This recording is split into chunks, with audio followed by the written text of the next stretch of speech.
and welcome to Spinster's Library. I'm Claudia and welcome to our caravan adventure. This is probably the only time I'll be talking to you while I'm in a moving vehicle. For your information, I'm not driving, Bill's driving. We have the cats in the back. I'm not sure if you'll be able to see them. Minerva is hiding inside her carrier. Beedle's right in the back, looking out of the back window. Both of them are tethered, by the way, so don't worry, there won't be any free-flying cats on this journey either.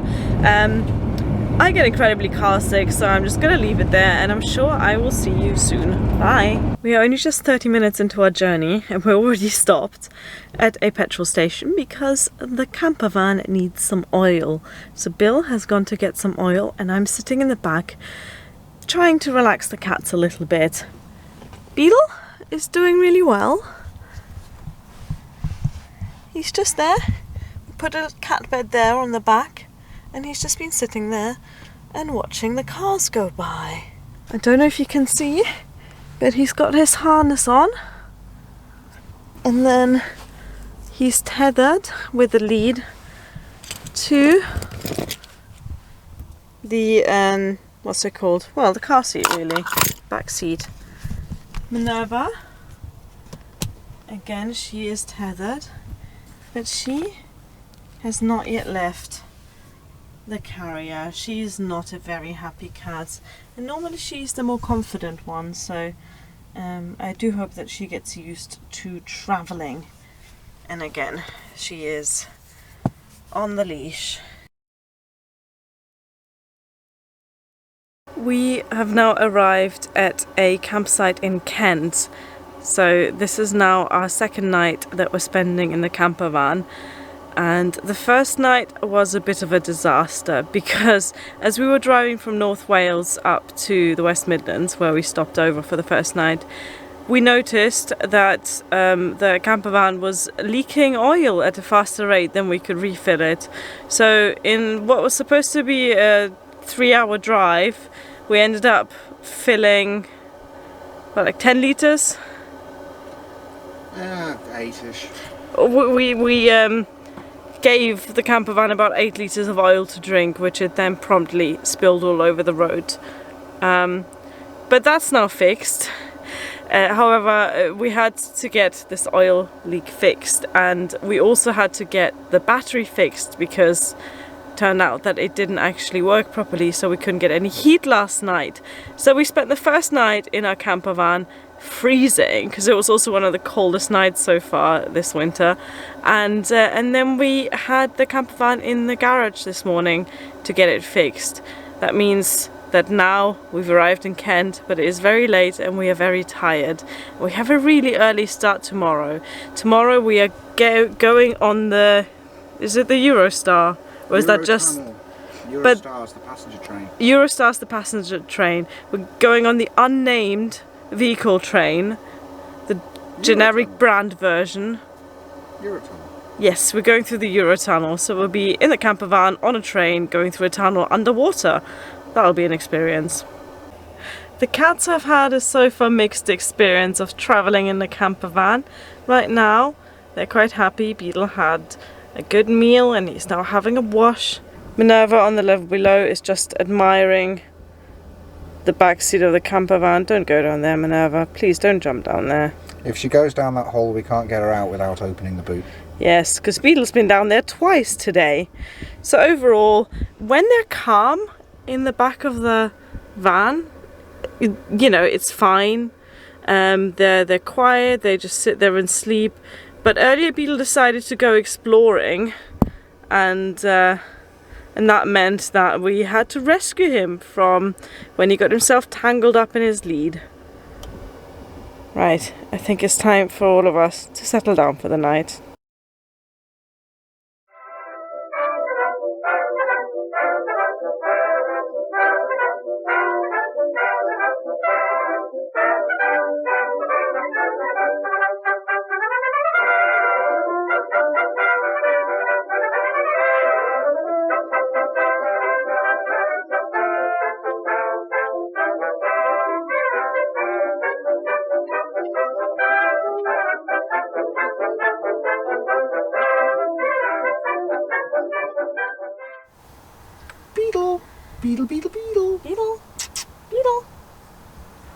doesn't want to. So this is now actually already our third and last night in the camper van on the way to Germany, and we are in Germany. We are in the beautiful town of Saarbrücken, where we ended up at a incredibly dodgy boating club that also rents out campsites. Just making ourselves a cup of tea. How do you think it's gone so far, Bill? The tea specifically, I don't really know yet. No, we don't know how the tea's going to end up, but I mean the journey. It's long. It is very long. Basically, because this is a 20-year-old camper van, it's not going as fast as Google Maps thinks that it should. So if a journey supposedly takes us 3.5 hours, it will actually take us closer to 5 hours, simply because this does not go much above 65 miles an hour. We've been travelling for today like 11 hours total. We've not been travelling 11 hours. Well, we got up at like 6. We got left up at like 6, didn't we? Yeah, we crossed the left channel at 6 UK time, at 7:30. which is 7 German time, and we got here at 6. We didn't leave at 6, we left at 6:30, but okay. Yeah. Yeah. Still. And also, like, sitting in the tunnel wasn't exactly much work, was it? It's quite stressful. It was quite stressful. So Beedle... No.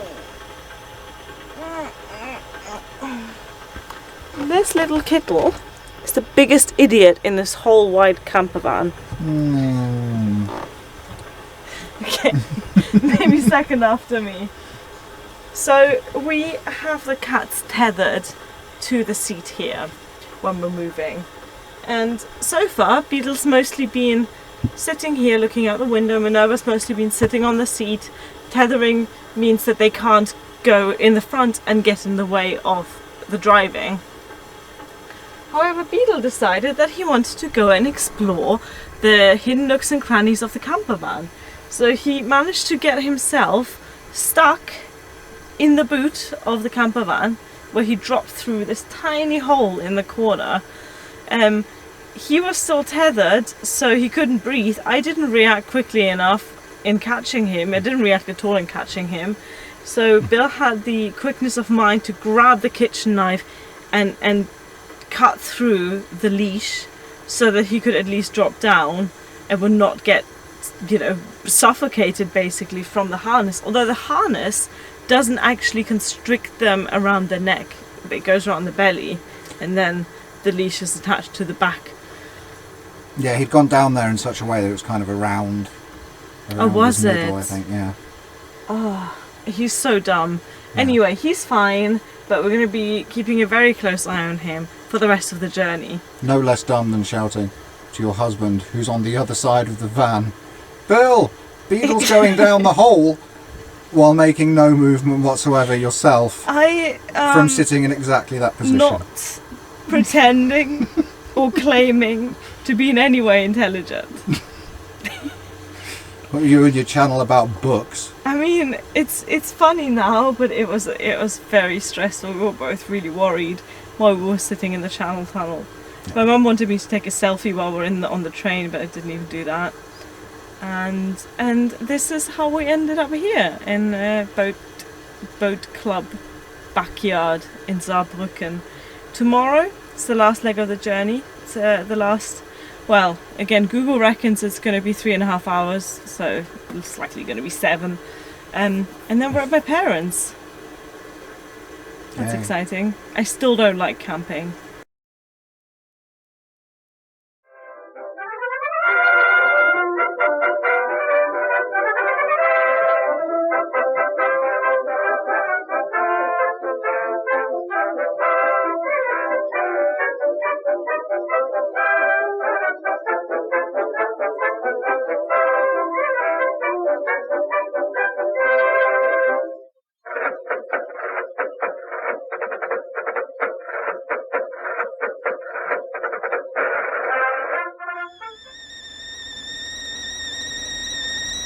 Last day of our journey to the Black Forest. We are just waiting until the lady who runs this slightly dodgy campsite comes back so we can pay her, because they have locked us in and they're not going to let us go until we pay. and then we're off. According to Google, the last leg of our journey should take us 3 hours, but considering that we were trucking along very slowly in this ancient vehicle, it's probably going to take us closer to 4.5, maybe even 5 hours. But that's fine, because we're chilled about this. It's a beautifully sunny, cold autumn day here in Germany, and I can't wait to get home.